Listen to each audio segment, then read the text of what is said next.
مرحلة جديدة في العلاقات العراقية السورية عنوانها الأبرز اليوم الزيارة الرسمية التي قام بها السيد رئيس مجلس الوزراء محمد الشياع السوداني والوفد المرافق له إلى دمشق، حيث استقبل بمراسم رسمية وحفاوة كبيرة من قبل رئيس الجمهورية العربية السورية السيد الرئيس بشار الأسد.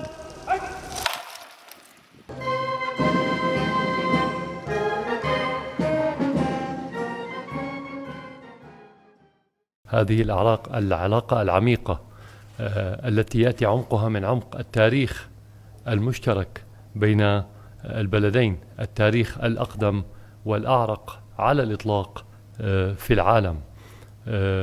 هذه المنطقة، منطقة بلاد الشام والرافدين، التي كانت المصنع الأهم للأحداث الكبرى في التاريخ القديم وفي التاريخ الحديث.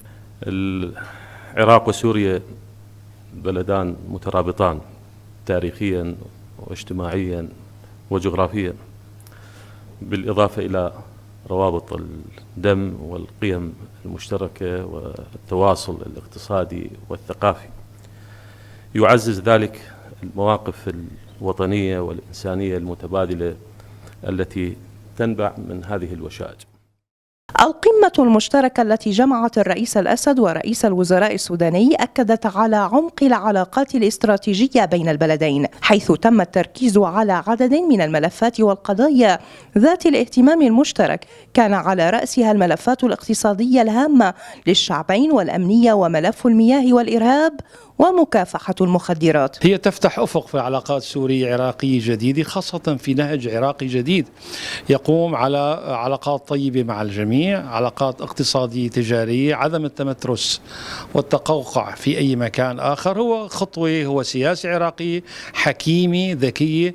العراق القوي هو قوي لسوريا وقوي للعرب، والعكس صحيح أيضا. تعزيز التعاون المشترك بين البلدين ومواجهة التحديات المشتركة والعمل على صناعة مستقبل مشترك للشعبين العراقي والسوري استراتيجية أكدت عليها اليوم زيارة الرئيس محمد الشياع السوداني إلى دمشق. تعزيز التعاون المشترك بين البلدين في كافة المجالات أبرز ما جاء به المؤتمر الصحفي لقناة العراقية الإخبارية من القصر الجمهوري في سوريا.